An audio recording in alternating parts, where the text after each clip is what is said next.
Okay, so I will talk about clock needle spectroscopy. This is a name that might change.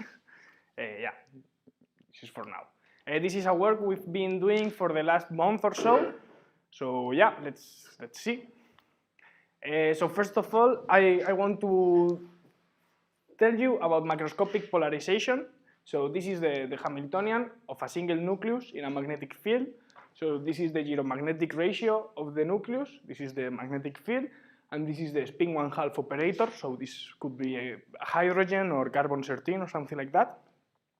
And then the eigenenergies are these two. So if it is aligned with the magnetic field, we have this, -1/2, gyromagnetic B, and if it is pointing in the other direction, it's the same, but with a plus sign. So we can guess what is going to be the state of a big ensemble of nucleus like this in a magnetic field, which are in equilibrium. So the state would look something like this. This is just by statistical physics.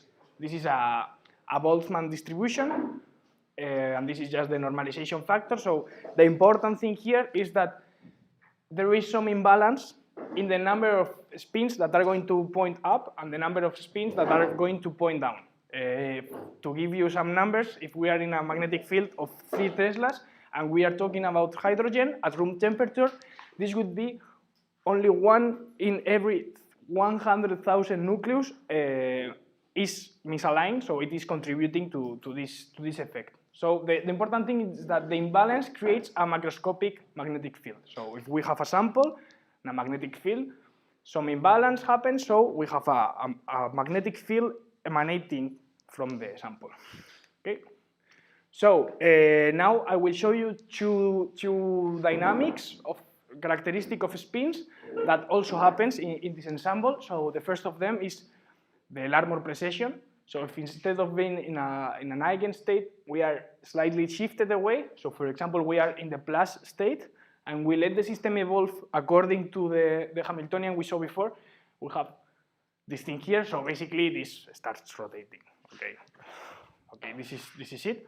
And then the other effect is that if we apply some driving, we can go to an interaction picture, blah, blah, blah, and then this starts rotating around the x-axis. Okay, so whoa.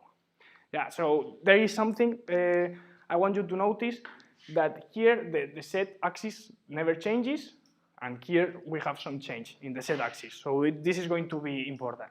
Now, the exactly same thing happens in macroscopic ensembles. This is from Anders' presentation, so thank you, Anders. So we have some average magnetic field, and again, there is going to happen some precession if the z-axis is the external magnetic field. So we will have okay, and this is again the frequency is going to be the Larmor frequency. And as I told you, the z projection never changes. Now, if we drive the sample, okay, then we are going to have a rotation around the x-axis, and the projection around z this time changes. Okay, this is important. And the frequency at which this is going to rotate is omega, so the strength of the driving we are applying. Okay? Now, this is important because the Larmor frequency, as I told you, depends on the gyromagnetic ratio of the molecule, of the atom, sorry, the nucleus, but also in the magnetic field it is experiencing. So it never is an external magnetic field and everything is perfect. The reality is complex. So nuclei live in atoms, which live inside of molecules, and there are a lot of magnetic stuff in a molecule. So orbitals are magnetic, other nucleus are magnetic. So a lot of things happening here. And so, as I told you, the magnetic environment of a molecule is complex. Orbitals and other spins react to and generate magnetic fields. So, for example, there are kind of eddy currents. So, like when you have some magnetic field and some wire starting to generate a magnetic field in the other direction. So, something similar happens here. So, the Larmor frequency of a spin depends on the molecular structure. So, even though these are all hydrogens, they could have slightly different Larmor frequencies. And this is encoding information about the structure of the molecule. So knowing with precision these Larmor frequencies is going to tell us something about this structure. So this is super old. This is NMR. This is what NMR is about. So this is one of the most simple experiments you can do in NMR. So basically, you drive the nucleus, you put it in the orthogonal plane, it starts to rotate following the Larmor precession, and then you end up with some signal, which is going to be the sum of several of these frequencies, and then you do Fourier transform, and you obtain some spectrum. So for example, this is one case of an NMR spectrum, and as you see, these are all hydrogens, but in different parts of the molecule, and this corresponds to ethanol. So people who are really wise can see this and say, okay, this has this structure, blah, blah, blah. So what does this mean? This field is a super millionaire field, and yeah, this has made a lot of money. Yeah, of course, it is the most important thing. Yeah, there is a little fact here, which is, as you see, this envelope also falls. So this doesn't happen forever. This is not a perpetual machine. So spins start dephasing one with another, and we lose the signal. This time we take to lose the signal is called the T2. And the bigger it is, the narrower these peaks are. So we have more resolution, and what this means is that the longer T2, the better, okay, for the peaks. And now there is another important fact, which is if we go to a higher magnetic field, orbitals react stronger, there are a lot of effects which are stronger, and these peaks separate apart. So if some of them we cannot resolve them, we can go to a higher magnetic field, and suddenly we saw them, and we have more information. So big field is good, and long time is good. Okay. So now, where are the MVs? Of course, there are always MVs. So we could think of some experiment. Maybe this, again, thanks to Wander, we have some sample, the diamond, the MVs, and this would be nice because we have a lot of spatial resolution. So we have a lot of little sensors looking at the sample. So the sample could be something complex like a cell or a mouse, or I don't know. And then you can see the different parts and different chemicals. And on the other side, as Ander told you, this could be extremely small. So we can do the nuclear magnetic resonance spectroscopy of some little quantity. So we can have more pureness, we can have, spend less money. Okay, but there is a little problem. This is the T2 of a nucleus, so the signal of a nucleus lives for a long time, but the MV lives for a little time, for much smaller time. So maybe this is 1 second, this is 1 millisecond. Okay, so this is a problem. In principle, if you naively make an experiment with MVs, it is going to be bad, and the resolution is going to be really bad, but this has been solved with a technique called Q-dyne. Okay, so basically they do a lot of measurements, they correlate them with some external clock, and they are able to get information. So yeah, this has been done, this kind of experiments. And these are some spectra taken from the paper. So as you can see, they have here, I don't know what substances are these, but indeed they can see some peaks. So this is nice, and this means, okay, but no, not yet. There is a problem. In the paper, they say increasing B0 from 88 millitesla to 3 Tesla should improve the proton number sensitivity. This means the height of the pulses of the peaks also have information regarding the amount of hydrogen. So should improve the proton number sensitivity, the chemical shift resolution, this is these splittings I told you about of the orbitals of the Q-dyne sensor by more than 1 order of magnitude, while mitigating the spectral complexity that is associated with strong J-coupling at low field. This means a big field is good, okay? But there is a problem. There is a problem I call the high frequency problem, which is the following. We have our MV, we have the spin, okay? And starts to rotate, and everything's fine. The MV is happy. But if the field is very strong, the rotation is super fast, and the MV doesn't understand anything, okay? So where are we? We have, on the one side, high resolution nanoscale NMR, so high resolution spectroscopy done with MVs. This has been achieved. On the other side, we have the classical big machines of high field. So these are super expensive, super cool stuff, but they need big, really big samples. And then in the middle, in the part which it would be nice, we have the high frequency problem. So what happened? we appeared, and now finally a lot of money. Por favor, que pase ya. Okay.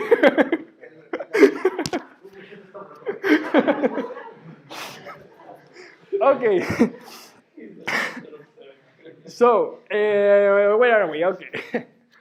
Basically, this is the Hamiltonian of an MV interacting with some field. So we have the MV operator, the X and Y parts of the field, which are going to rotate super fast. So we take them away, rotating with approximation. And then we have the V set, which I told you doesn't change, okay? What we can do is drive the system. So now we get a signal. So as I told you, when you drive the system, you have some change in the set direction. So now we have a signal with a frequency which is equal to the strength of the applied driving. So we can choose it, and we can make a frequency with which the MV is happy. Okay, so everything works. But here there is no information about the tuning, so the Larmor frequency. We want that, so we insert free precession parts, and then we codify it in the amplitude. Okay, you have to believe me here. I will show you now some little movie with the protocol, and maybe you can see a bit. Okay, so we are going to do this. Prepare an orthogonal polarization of the sample using a pi-half pulse. This is the part of the nuclei, okay, and this is the part of the MV.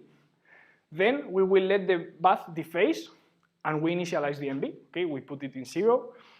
Then we drive the system and couple the MV and the spin bath. So we make this driving I told you about. In this moment, there is a signal which the MV can see, and here we start accumulating phase inside of the MV, and finally we measure it, and we take one measurement, and then we repeat. So what is going to happen is the following. Okay, in the beginning, this is the magnetization of the sample. I've drawn 3 vectors which could correspond to 3 different hydrogens with different Larmor frequencies. Then we apply the pi pulse, the pi half pulse, okay? We put it in the orthogonal plane. Now we let them dephase. Each of them is going to dephase at their own path. So yeah, depending on the difference with respect to the Larmor frequency. Okay, so each of them is a slightly different frequency, and that's the reason they drive apart. We initialize the MV, and then we drive the system. And here I am going to plot the set projection. Okay, at the moment it's 0, and when we start driving, okay,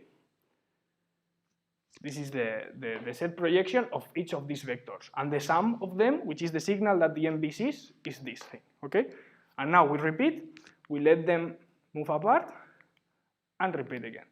And now this is slightly different, and the amplitude is different due to this dephasing. Okay. Again, and again.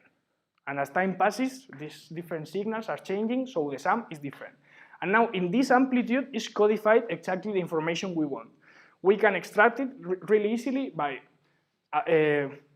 almacenando, okay, by storing all the measurements, and finally doing a fast Fourier transform of the result. And I've done the simulations. So I put these 3 Larmor frequency differences, so these 3 shifts. This is the signal I get from the MV, and when we do fast Fourier transform, we get the 3 peaks that we expected. And so some outlook, we need more realistic simulations, so I put some T2, blah, blah, blah, but yeah, we could do more stuff, but I think it's going to work. I need to distinguish between positive and negative shifts. In the balls, there is one with a negative shift. I am not able to see it in the fast Fourier transform. I think I don't know how to use it correctly, but it should be possible. Correct the error caused by the detuning. So this detuning is not perfect. The shifts make some little mistakes, but I think this is easy to fix. And finally, write a paper. And that's it.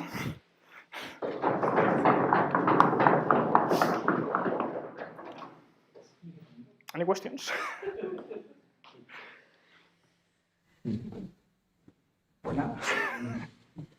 I have a question. How do you do this? How do you build this complete amplitude from the separate ones, like in the spinning ball? Okay, let me one moment. Okay, the spinning balls. There. No, not so far. You have one sum of all of the amplitudes, the other one and the other, so you put just one right after the other one. How do you reconstruct the whole signal? Yeah, so, okay, so here, for example, okay, let's see. Yeah, this is maybe a bit difficult to understand. So, while I am driving the nucleus, depending on the position of each needle, this is why I call it the clock needle, because it looks like the needles of a clock. Depending on the positions, we're going to have one sum of amplitudes or okay? So we start rotating this, and we have this final amplitude, right? And this is exactly what the MV is coupling to. So we know the frequency is going to be always the strength of the driving, but we don't know the amplitude, and we want to know the amplitude. So the final expected value of the measurement we do on the MV is going to depend on this amplitude. So here we are going to register some number which depends on this amplitude here. So now, blah, blah, blah, okay? And now the amplitude is slightly different, so the value, the amount of phase the MV is going to measure is a bit smaller. So after each protocol, we don't register all the signal, we just get some value from the MV. So maybe 0.6, 0.4, okay? And then we do a lot of this, and that's the way we reconstruct this signal. So this signal is a lot of measurements done on DMB after each driving path, and the height of the signal depends on the amplitude it had. So that's where it's codified all the shifts. Okay. One important thing here is that we are unlocking several things, right? We are unlocking, several of the problems. But for example, we don't need correlated measurements. So the MV is operating only within a really reduced amount of time, right? It is smaller than hundreds of microseconds, whatever, right? Yeah. So it's during that region, right? So this means that we don't have problems regarding MV decoherence, which is typically the task. Yeah, we reinitialize it here, Exactly. So no problem. So the MV is only working on during its correlation time, right? So during its coherence time. And then we repeat this program many times, right? And then we can reach the measurement with a really large precision. Large precision means that essentially the amount of time we repeat it, right? But we can do it in principle at its medium, right? Because there is no restriction, right? So the only restriction is now the coherence of the signal, right? That's that's the thing. And on the other hand, what we are doing, the protocol is full large static magnetic fields. And this is the ideal region, right? Because it's the region in which all the effects, meaning chemical shifts, JJ couplings or whatever, they would be relevant. And the couplings that essentially have encoded, right? Not codified, encoded. All right. The structural information. This thing. Yeah. Instead of punching a paper, to be honest. Oh, wait, really? Yeah. I have a question. Yeah. Well, first, congratulations. This is a beautiful and interesting presentation. Thank you. We were on the verge of our seats with that. And my question is, can you re-explain the difference between the hydrogen and the NV frequencies? You established that there was a problem with Yes, of course. Yeah. You mean like, this problem, right? Okay, sorry. Maybe. Yeah, maybe, okay. Maybe we are going to see a lot of things. Let me. Yeah, okay, this problem. We don't want to. Okay, you mean this high frequency problem? Yeah, even when you mentioned, I think they were the other one. Okay. So this thing. Yeah. Yeah. Okay. So a bit more explanation. I think it's exactly the same as before. So I will use this. Okay, so this is exactly that, but without drawings, with the math. So basically, we have a magnetic field, okay, that depends on time, which is the orthogonal component, which is going to change super fast. Okay. Usually, so this is always the case, we have some signal which is changing, and then DMV, and DMV usually doesn't see anything. So it's like the signal goes one direction, other direction, DMV doesn't see. Okay. What is done in all the protocols is we bridge the energy difference between them. So we do something on DMB, so DMB is able to start seeing this signal. For example, the most easy protocol is you start driving DMB, so DMB is also starting to rotate, and if you put them to rotate at exactly the same speed, DMB sees the signal stopped. So he sees a static magnetic field, and then suddenly he starts changing phase. Okay? It's like you are able to stop the signal in the eyes of DMB. In some ways, like, you have a very highly standard process very fast, and the end is, it's broken in some way, right? So then typically the people do something on the end and that it puts to rotate at the same speed as the signal, right? So in that way, you get phase activity. So it's like you can obtain that phase through some sort of precession? Yeah, exactly. You make DMB precess with an external driving, and when the two precessions are equal, you enter in resonance, and then DMB starts gaining phase. The problem, the high frequency problem, comes from the fact that driving the MB is possible up to certain speed. So there is one moment in which experimentally it's not feasible. You would have to put so much power in the experiment that you would break things, and it's not even possible. So you cannot put the MB to rotate so fast, and that's where the high frequency problem comes. Fortunately, this is one of the most interesting cases, right? Where you do a very strong static magnetic field, so that everything presses so fast. You have a lot of information. Right. So what we did is to couple to the part of the field which doesn't change, which is the set part. The set part never changes, it's static, so we start playing with it. So you have said that you make the NB percent at the same speed, with the same frequency as the thing that you want to measure in the sample. Yes. And that is obtained with an external field that is not affecting the sample. No, it's not obtained with a coupling between the field and the sample. No, so they have different phases. Different phases. So the same frequency but with a different phase. Yeah, okay, the initial phase is relevant. Okay. I'll tell you more or less what I understood, and then you can. Okay. So yeah, you have the sample rotating for some reason. For example, in this protocol, we force the sample to rotate around Z, but usually it's a natural precession around the magnetic field, and then you make the MB rotate, and it doesn't affect the nuclei because the resonance frequency of each of them is really different. So MVs are electrons, so their gap is really different to nucleus, and we can talk with them, or we can talk with the MB, and they don't see each other. Okay, there is no. And the coupling is just this connection, but you have the coupling usually doesn't do anything. The signal is changing so fast that the coupling doesn't matter. You have to put the MB to rotate at the same speed, and then the coupling becomes important. I don't know if this answered your question or was it different. And the different phase you said, yeah, indeed, they don't have to be like this. They could be like this. And this is important. And the difference in the initial phase is indeed what QI exploits. The problem is not really in the initial phase, but if there is a noise in the phase, the synchronization could be lost. So if there is a noise in the phase, so if the frequency is not perfect, there is a little noise in the frequency in the period. Yeah.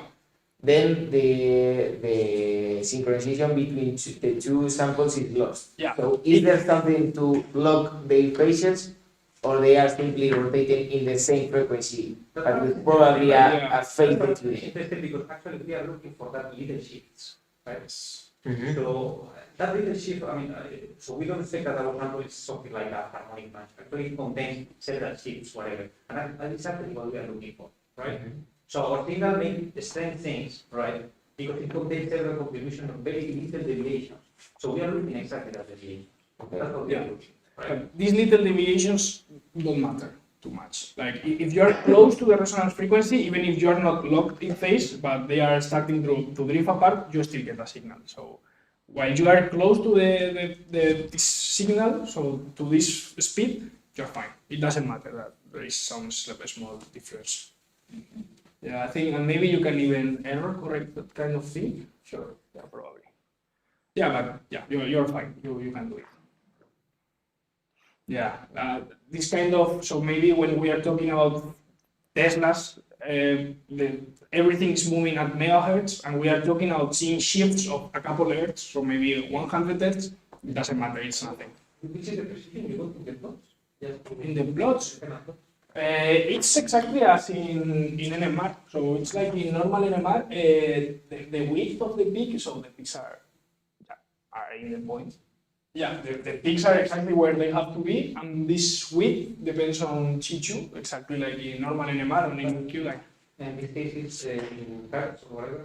So Yeah, this is hertz. This is hertz. Yeah. Well, just to make an idea, so we have with this protocol, we get a precision of hertz compared with the precision, typical precision in MBIT, which is kilohertz, right? So then our precision is much lower, 3 orders of magnitude. Yeah. And it's because we are not essentially we don't follow in some way we don't need for us the coherence size of the MBIT is not a restriction anymore, right? Because of this information and this thing. So that this represents that in large input, right? Yeah. The original Q-line papers, they reach milli or microhertz. Yeah, but right? Yeah, but it's not a real signal. So it's not a signal from some nuclei with a T2. It's a signal made in the laboratory. So they can make it as coherent as they want. So they just shine this artificial wave for a lot of time, and then of course you can get, with this protocol we could do exactly the same. But in the dead-end paper, they use real nuclei, so there is a T2, and they are limited. They also get Hertz, around Hertz precision. That's the reason.